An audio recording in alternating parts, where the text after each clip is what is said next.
Middlemarch, by George Eliot. Chapter 4. First Gentleman. Our deeds are fetters that we forge ourselves. Second Gentleman. Ay, truly, but I think it is the world that brings the iron. Sir James seems determined to do everything you wish, said Celia, as they were driving home from an inspection of the new building site. He is a good creature, and more sensible than anyone would imagine, said Dorothea inconsiderately. You mean that he appears silly? No, no, said Dorothea, recollecting herself, and laying her hand on her sister's a moment. But he does not talk equally well on all subjects. I should think none but disagreeable people do, said Celia in her usual purring way. They must be very dreadful to live with. Only think! At breakfast and always? Dorothea laughed. Oh, Kitty, you are a wonderful creature. She pinched Celia's chin, being in the mood now to think her very winning and lovely, fit hereafter to be an eternal cherub, and if it were not doctrinally wrong to say so, hardly more in need of salvation than a squirrel. Of course, people need not be always talking well, only one tells the quality of their minds when they try to talk well. You mean that Sir James tries and fails. I was speaking generally. Why do you catechize me about Sir James? It is not the object of his life to please me. Now, Dodo, can you really believe that? Certainly. He thinks of me as a future sister, that is all. Dorothea had never hinted this before, waiting, from a certain shyness on such subjects which was mutual between the sisters, until it should be introduced by some decisive event. Celia blushed, but said at once, Pray do not make that mistake any longer, Dodo. When Tantripp was brushing my hair the other day, she said that Sir James's man knew from Mrs. Cadwallader's maid that Sir James was to marry the eldest Miss Brooke. How can you let Tantripp talk such gossip to you, Celia? Said Dorothea indignantly, not the less angry because details asleep in her memory were now awakened to confirm the unwelcome revelation. You must have asked her questions. It is degrading. I see no harm at all in Tantripp's talking to me. It is better to hear what people say. You see what mistakes you make by taking up notions. I am quite sure that Sir James means to make you an offer, and he believes that you will accept him, especially since you have been so pleased with him about the plans. And uncle, too, I know he expects it. Every one can see that Sir James is very much in love with you. The revulsion was so strong and painful in Dorothea's mind that the tears welled up and flowed abundantly. All her dear plans were embittered, and she thought with disgust of Sir James's conceiving that she recognized him as her lover. There was vexation, too, on account of Celia. How could he expect it? She burst forth in her most impetuous manner. I have never agreed with him about anything but the cottages. I was barely polite to him before. But you have been so pleased with him since then. He has begun to feel quite sure that you are fond of him. Fond of him, Celia? How can you choose such odious expressions? Said Dorothea passionately. Dear me, Dorothea, I suppose it would be right for you to be fond of a man whom you accepted for a husband.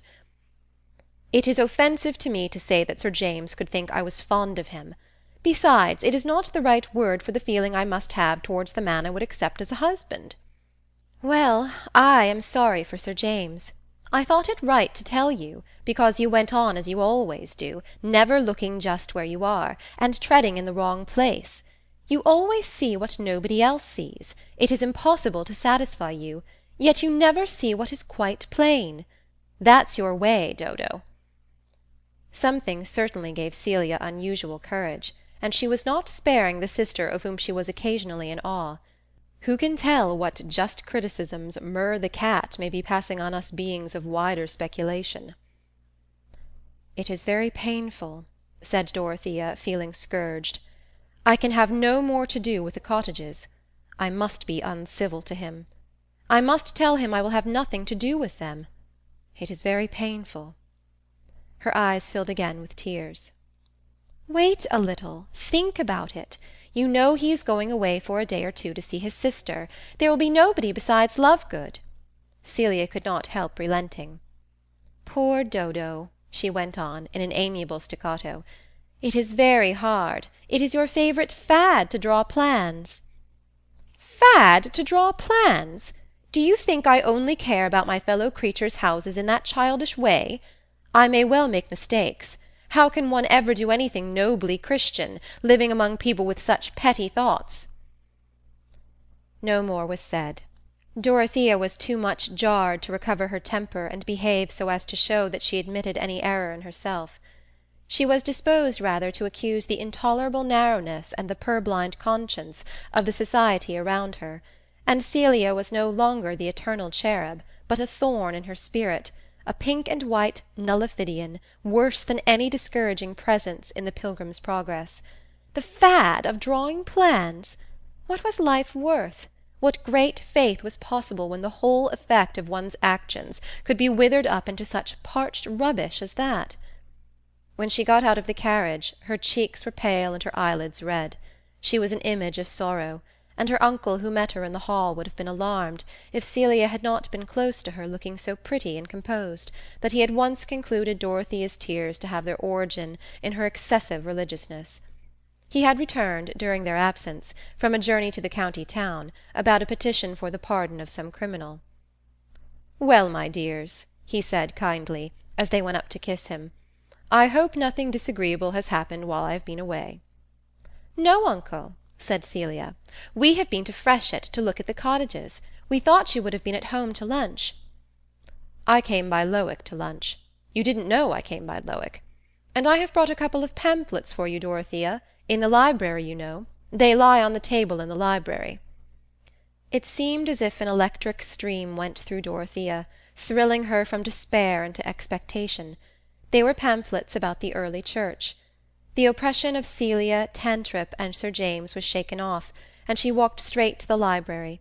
Celia went upstairs. Mr. Brooke was detained by a message, but when he re-entered the library he found Dorothea seated and already deep in one of the pamphlets which had some marginal manuscript of Mr. Casaubon's, taking it in as eagerly as she might have taken in the scent of a fresh bouquet after a dry, hot, dreary walk. She was getting away from Tipton and Freshitt, and her own sad liability to tread in the wrong places on her way to the New Jerusalem. Mr. Brooke sat down in his arm-chair, stretched his legs toward the wood fire, which had fallen into a wondrous mass of glowing dice between the dogs, and rubbed his hands gently, looking very mildly towards Dorothea, but with a neutral, leisurely air, as if he had nothing particular to say.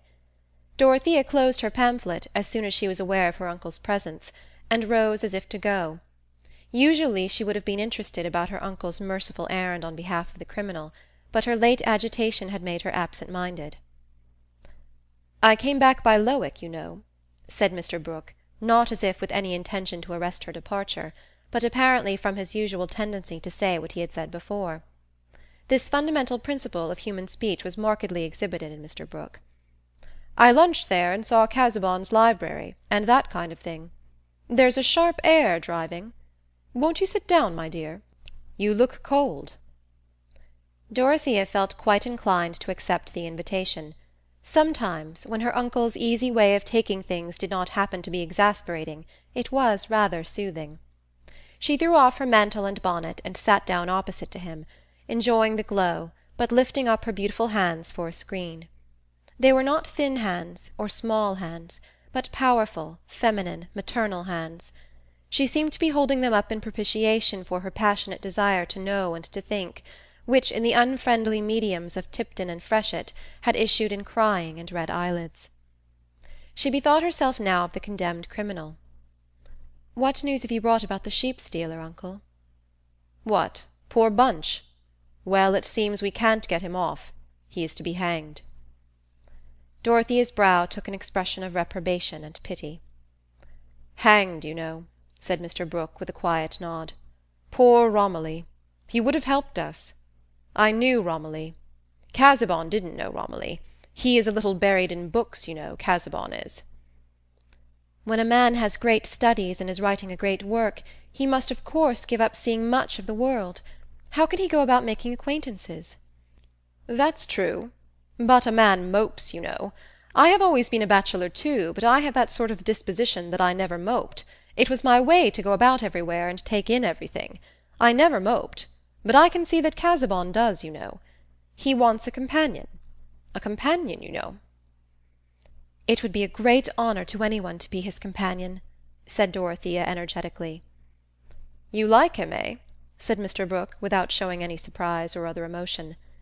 "Well now, I've known Casaubon 10 years, ever since he came to Lowick. But I never got anything out of him, any ideas, you know. However, he is a tip-top man, and may be a bishop, that kind of thing, you know, if Peel stays in. And he has a very high opinion of you, my dear." Dorothea could not speak. "The fact is, he has a very high opinion indeed of you, and he speaks uncommonly well, does Casaubon. He has deferred to me, you not being of age. In short, I have promised to speak to you, though I told him I thought there was not much chance. I was bound to tell him that. I said my niece is very young, and that kind of thing.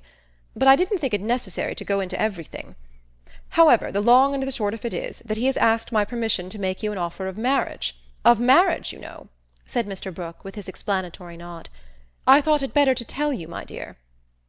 No one could have detected any anxiety in Mr. Brooke's manner, but he did really wish to know something of his niece's mind, that, if there were any need for advice, he might give it in time. What feeling he, as a magistrate who had taken in so many ideas, could make room for, was unmixedly kind. Since Dorothea did not speak immediately, he repeated, "I thought it better to tell you, my dear." "Thank you, uncle," said Dorothea, in a clear, unwavering tone. "I am very grateful to Mr. Casaubon. If he makes me an offer, I shall accept him. I admire and honour him more than any man I ever saw." Mr. Brooke paused a little, and then said in a lingering low tone, "Ah? Well, he is a good match in some respects. But now Chetham is a good match, and our land lies together. I shall never interfere against your wishes, my dear. People should have their own way in marriage, and that sort of thing, up to a certain point, you know. I have always said that, up to a certain point. I wish you to marry well, and I have good reason to believe that Chetham wishes to marry you. I mention it, you know." "It is impossible that I should ever marry Sir James Chetham," said Dorothea. "If he thinks of marrying me, he has made a great mistake." "That is it, you see. One never knows. I should have thought Chetham was just the sort of man a woman would like now." "Pray do not mention him in that light again, uncle," said Dorothea, feeling some of her late irritation revive. Mr. Brooke wondered, and felt that women were an inexhaustible subject of study, since even he at his age was not in a perfect state of scientific prediction about them. Here was a fellow like Chetham with no chance at all. "Well, but Casaubon, now. There is no hurry. I mean for you. It's true every year will tell upon him. He is over 45, you know. I should say a good 27 years older than you. To be sure, if you like learning and standing and that sort of thing, we can't have everything. And his income is good. He has a handsome property independent of the church. His income is good. Still, he is not young, and I must not conceal from you, my dear, that I think his health is not over-strong. I know nothing else against him." "I should not wish to have a husband very near my own age," said Dorothea, with grave decision. "I should wish to have a husband who was above me in judgment and in all knowledge." Mr. Brooke repeated his subdued "Ah? I thought you had more of your own opinion than most girls. I thought you liked your own opinion. Liked it, you know." "I cannot imagine myself living without some opinions, but I should wish to have good reasons for them, and a wise man could help me to see which opinions had the best foundation, and would help me to live according to them." "Very true. You couldn't put the thing better, couldn't put it better beforehand, you know. But there are oddities in things," continued Mr. Brooke, whose conscience was really roused to do the best he could for his niece on this occasion. "Life isn't cast in a mould, not cut out by rule and line and that sort of thing. I never married myself, and it will be the better for you and yours. The fact is, I never loved anyone well enough to put myself into a noose for them. It is a noose, you know. Temper, now, there is temper, and a husband likes to be master." "I know that I must expect trials, uncle. Marriage is a state of higher duties. I never thought of it as mere personal ease," said poor Dorothea. Well, you are not fond of show, a great establishment, balls, dinners, that kind of thing. I can see that Casaubon's ways might suit you better than Chetham's. And you shall do as you like, my dear. I would not hinder Casaubon. I said so at once, for there is no knowing how anything may turn out. You have not the same tastes as every young lady, and a clergyman and scholar, who may be a bishop, that kind of thing, may suit you better than Chetham. Chetham is a good fellow, a good, sound-hearted fellow, you know. But he doesn't go much into ideas. I did when I was his age. But Casaubon's eyes, now, I think he has hurt them a little with too much reading. I should be all the happier, uncle, the more room there was for me to help him, said Dorothea ardently. You have quite made up your mind, I see. Well, my dear, the fact is, I have a letter for you in my pocket. Mr. Brooke handed the letter to Dorothea, but as she rose to go away, he added, There is not too much hurry, my dear. Think about it, you know. When Dorothea had left him, he reflected that he had certainly spoken strongly. He had put the risks of marriage before her in a striking manner. It was his duty to do so. But as to pretending to be wise for young people, no uncle, however much he had travelled in his youth, absorbed the new ideas, and dined with celebrities now deceased, could pretend to judge what sort of marriage would turn out well for a young girl who preferred Casaubon to Chetham. In short, woman was a problem which, since Mr. Brooke's mind felt blank before it, could be hardly less complicated than the revolutions of an irregular solid. End of chapter 4.